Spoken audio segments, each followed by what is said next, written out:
Okay, what's up, YouTube? You know who it is. This is Space Crypto coming at you again one more time. I'm about to give you another exciting video. Shout out to everybody that's been tuning into my channel. Remember to leave a like, remember to share, remember to subscribe. And man, I haven't made a video about Gandhiji in a while. Shout out to the peoples, man. Shout out to all the people. Shout out to the Gandhiji community. Shout out to Sunny. Shout out to the Drunk on Crypto community. I mean, you know, man, a lot has gone on since the last time I made a video. Whole lot of stuff been going on in crypto. And as you guys know, I recently actually lost my channel, which is just insane. I'm trying to build this one back up. Shout out to the people that have subscribed or have resubscribed. What I'm gonna be doing over the next few days, I'm gonna be re-uploading and reposting a lot of the old videos that I did previously. Not all of them, but videos that were, that were timeless essentially. So essentially videos that were breaking down Gandhiji a lot and also was kind of teaching lessons, crypto lessons, stuff like that, that people could understand and that people could learn from. I'm gonna be putting out some videos, some content like patience is the key. I know you guys remember that one that I made. The other one, the best time to the something about the bull market. Hardest time to hold cryptos in the bull market. Stuff like that. So those videos are gonna be coming out gradually. I'll have them scheduled and everything. So stay tuned for that. They're gonna be re-uploads of all Gandhiji videos just to get content on the channel. Because I have a lot of content. A lot of my content was saved on library. That's why I'm able to retrieve it and re-upload them. So you're gonna be able to see back the old Pacey crypto content as well as new content that I'm gonna be putting out on a daily. I'm gonna try to upload some videos on different projects and stuff like that to keep the channel going. But shout out to everybody that's tuning in. Now let's get into this. Now, Pulse Chain Gandhiji.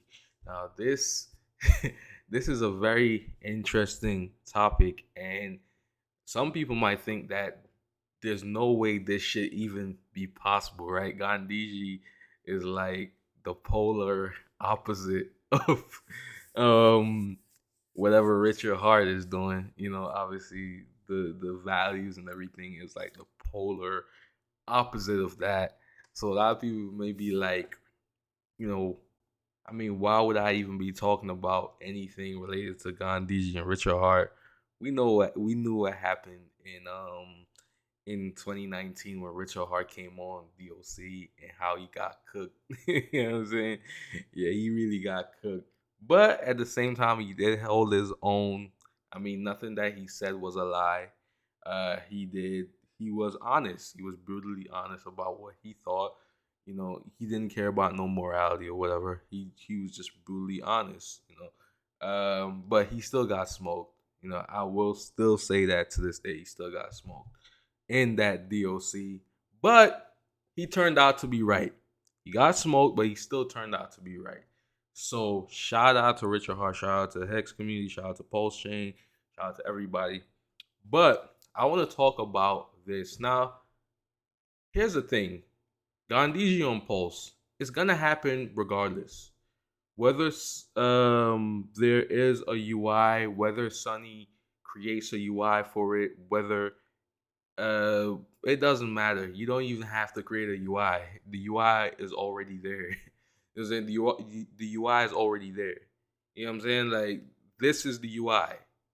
Because what's gonna happen is that if you don't understand the concept of pulse chain, I'm gonna explain it to you right now. So pulse chain is gonna completely clone the Ethereum blockchain, right? It's gonna clone the Ethereum blockchain up to a point, right? So and that's essentially gonna be up to the point when the Pulse Chain network actually launches. You know what I'm saying? So it's gonna be a hard fork of the Ethereum blockchain, right? It's gonna fork the Ethereum blockchain. So essentially, what's gonna happen is gonna copy everything. Literally, it's gonna be a one-to-one copy of every single transaction, every single token, every single wallet address is going to, every single contract is going to be copied onto the Pulse chain. The Pulse chain is going to be a one-on-one, one-to-one copy of the Ethereum blockchain, right? So essentially what that means is that everything that exists on Ethereum will automatically exist on Pulse, right? So every dapp, every token, every everything, literally everything, every wallet address, every contract, every single thing that's on the Ethereum blockchain is going to be on the Pulse chain up to a certain point, right? There's a cutoff point where we don't know exactly what that's going to be. At least I don't know exactly when that's going to be, but there's going to be a cutoff point. Like, let's say the cutoff point is December 31st of this year, right? So everything that happened on the Ethereum blockchain up to December 31st, just giving you an example, will be on the Pulse chain. And then from there, it's just gonna do its own thing. It's gonna have its own unique information. It's not gonna, after that point, after the fork happens, then it's gonna essentially contain its own data, and have its own information, and being a completely separate blockchain entirely from Ethereum, right? So after that point, any new address that's created is not going to be reflective of an address that's on Ethereum, but up to that point, before that point, anything that was created on ETH is going to be on Pulse. I hope that explains it to you. So Gandhiji is going to be on Pulse regardless, right? It's going to be there, right? Now, I want to break down a few things, how this is going to work and the logic of this, and how like, because I know you guys are going to, I know some people are trying to figure this out. Like, are you going to have 2,443 ETH in the Pulse chain version of Gandhiji, right? In that contract, right? Are you going to have the same amount of ETH um in that contract?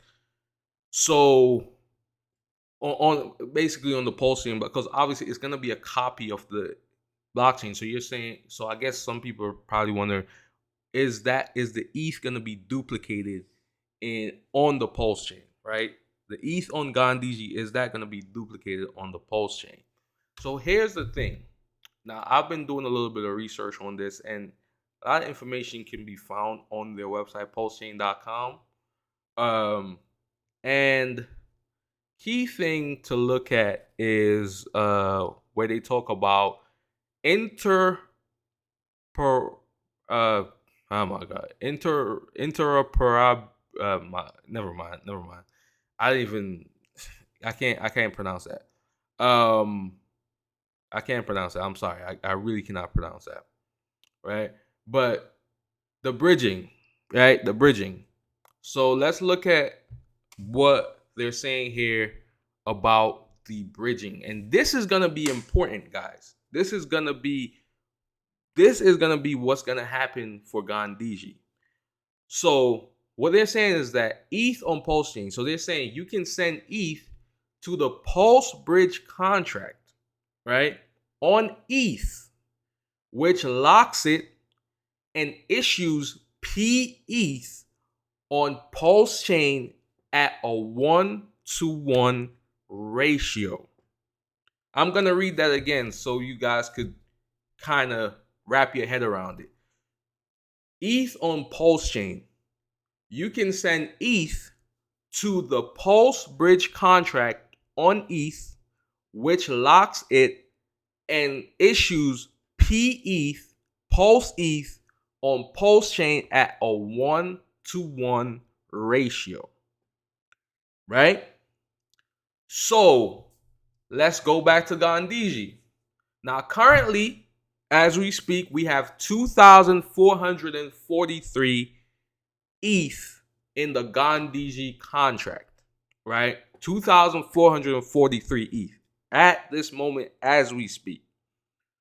What's going to happen, in my opinion, is that Gandhiji, you're going to have the same number of PETH. You're going to have the same amount of PETH on the Pulse chain.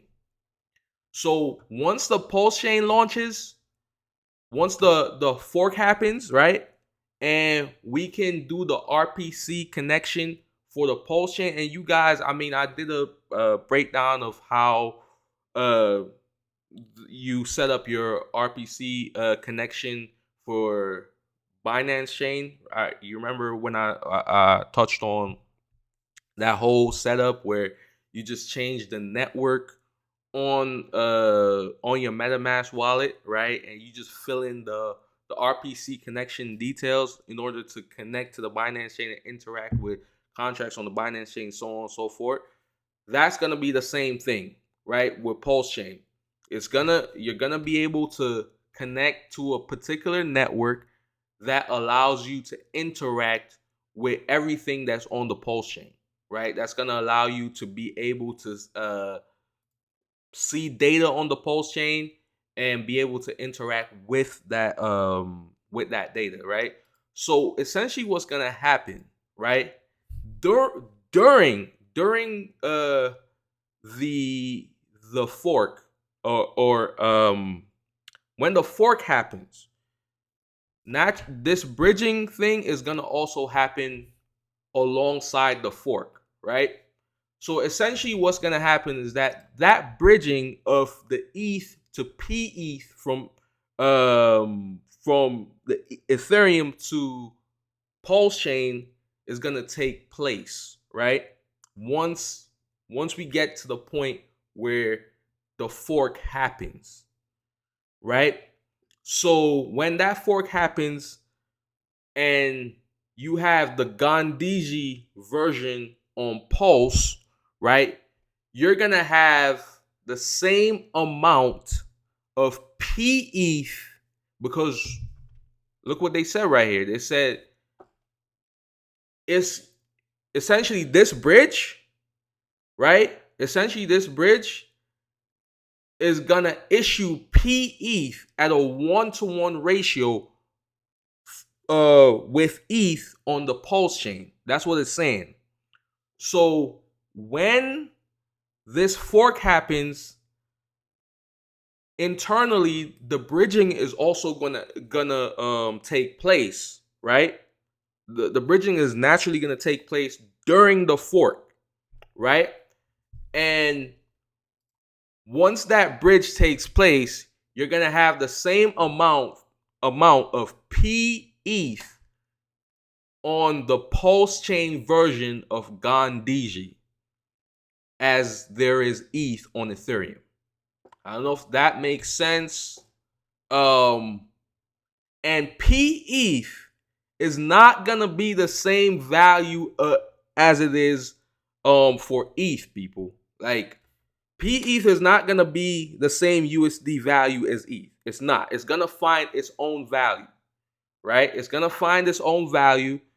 It's going to start at 0. That's what I'm thinking is gonna happen. Most likely, it's gonna start at 0, just like how Pulse is gonna be at 0, right? So PETH is gonna start at 0, because remember, it's gonna be an airdrop, just like Pulse is gonna be an airdrop. You see what I'm saying? Like, Pulse tokens are gonna be airdropped to people that sacrifice, right? And PETH is gonna be airdropped to people that have ETH in existing in their wallets, right? A smart contract is no different from a wallet, people. A smart contract has all the same functionalities that a wallet does. It just has additional functionalities based on what the developer decides to add, right? See, a wallet address just has all the basic functionalities of ETH, which is, uh, send from one address to another address. Basic functionalities, right? Just maybe just to um, your transfer value from one place to another, and your typical peer-to-peer transaction related stuff, right? Those are just the basic values of every single the basic functionalities of every single address, right? A smart contract on the other hand can have whatever functionality the developer decides to add. See what I'm saying? So Gandhiji is a smart contract, and there are custom functionalities within that contract that allows for different things to take place, right? So not only can you send and withdraw value, not only can you withdraw value from the contract address to another address, you can also do things like reinvest. You can also do things like buying tokens. You can also do things like selling tokens, which are not functionalities of a basic address, right? But a smart contract is still an address. So if you were supposed to send ETH directly to the Gandhiji contract, what would happen is that the contract would take that ETH, buy tokens, and then distribute those tokens to your wallet. That's what would happen. You know what I'm saying? I don't know if you guys knew that, but if you were supposed to send, nobody does that, but if you were supposed to do that, let's say you send 10 ETH to the Gandhiji contract directly, not by going on here and buying tokens, just sending 10 ETH directly to the Gandhiji contract, right? What would happen is that that 10 ETH would be converted to tokens, so it would buy tokens automatically, and then it would deposit those tokens to your wallet address. That's the wallet address that sent the 10 ETH. That's what would happen. So that's the whole gist of that. So that's what would happen, people. You would have a Gandhiji contract on the Pulse chain having 2,443 PETH on there, right? PETH is gonna start out at 0 because it's gonna be airdropped for everybody that has ETH in their wallet. PETH is gonna be airdropped for those people during the whole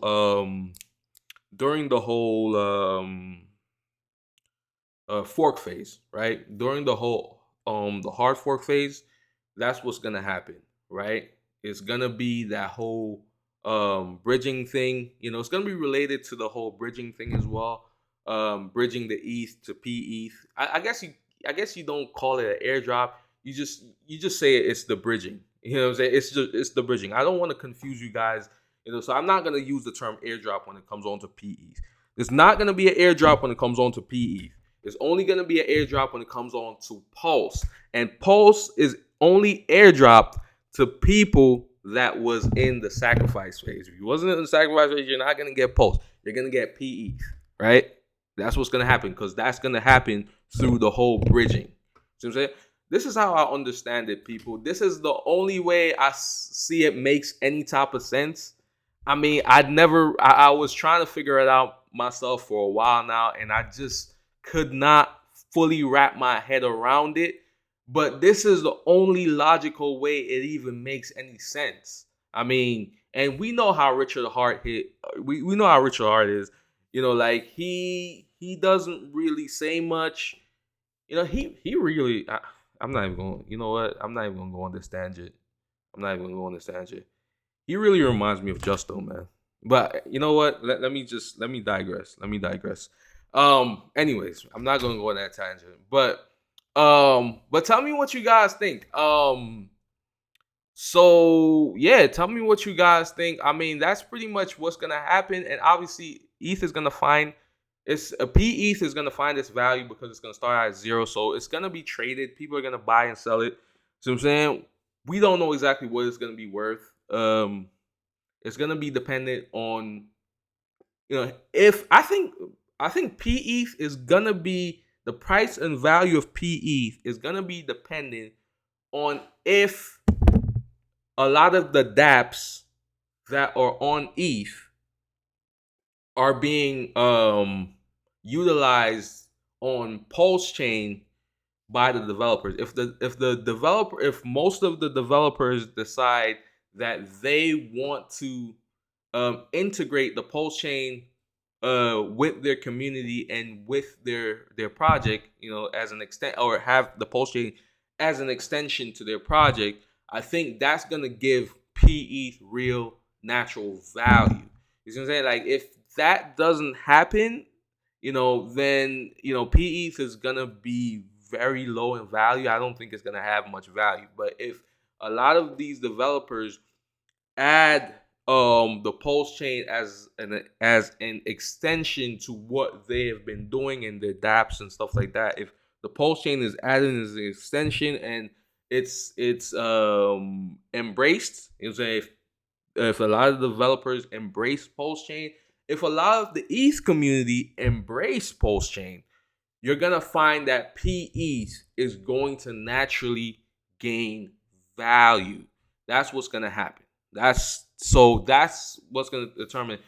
Now, is this an I know I was gonna end this video, but I just want to ask this question: is this an opportunity? What do you guys think? Is this an opportunity for people to really get in at a early price, right? Is this like a second opportunity for people to get in at the prices of the original Gandhiji?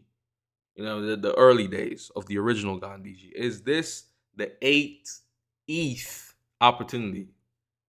8th the 8th the 8th opportunity. Is this that? Like, I don't know, people. What I will say is that here's the thing. I mean, if obviously Sonny seems very Sonny actually seems optimistic. He doesn't really seem like he's negative against it. He seems like he is, positive towards it. What I will say is that anybody that gets in, regardless of whether or not you want to, here's the thing. I think it's going to be a great opportunity. It's going to be a great opportunity. Naturally, it's going to be a great opportunity because even on ETH, Gandhiji is basically at his floor.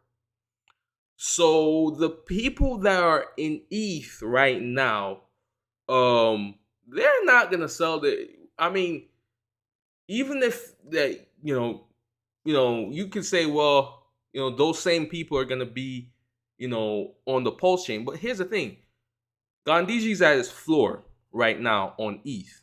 So you could basically say it's gonna be at his floor on Pulse because those people are not selling their Pulse tokens. Those are strong hands. Those are diamond hands. The people that are in Gandhiji right now, we're diamond hands, man. So, you're gonna find that people like us are not really gonna sell much. So that's the thing. It's like if you really look at it, you're not gonna find that a lot of these people are gonna sell on the Pulse chain, right? You're not gonna find that a lot of these people when it goes to Pulse chain, they're gonna sell. I mean, the tokens are gonna be very low value, right? Very low value. So, but at the same time, it also depends on if somebody goes in and buys a whole bunch of PEs, and puts a whole bunch of PEs into the Pulse chain version of the contract. Then there may be incentive for people that are not really fond of the Pulse chain. Like if, let's say somebody puts in 10K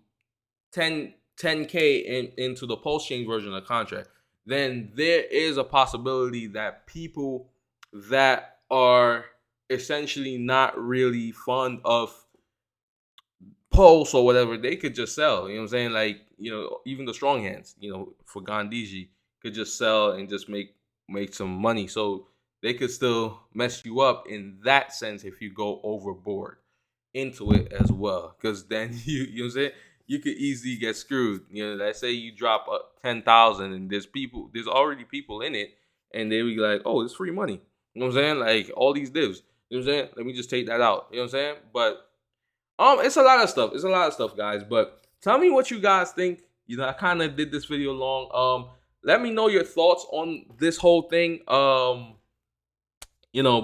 have a great day. Patient Crypto signing out. Remember to subscribe to my channel. I'll be putting out more videos, man. Subscribe, people. Subscribe. This is a new channel, man. This is a new channel. Subscribe, people. Have a great day. Patient Crypto signing out. Peace.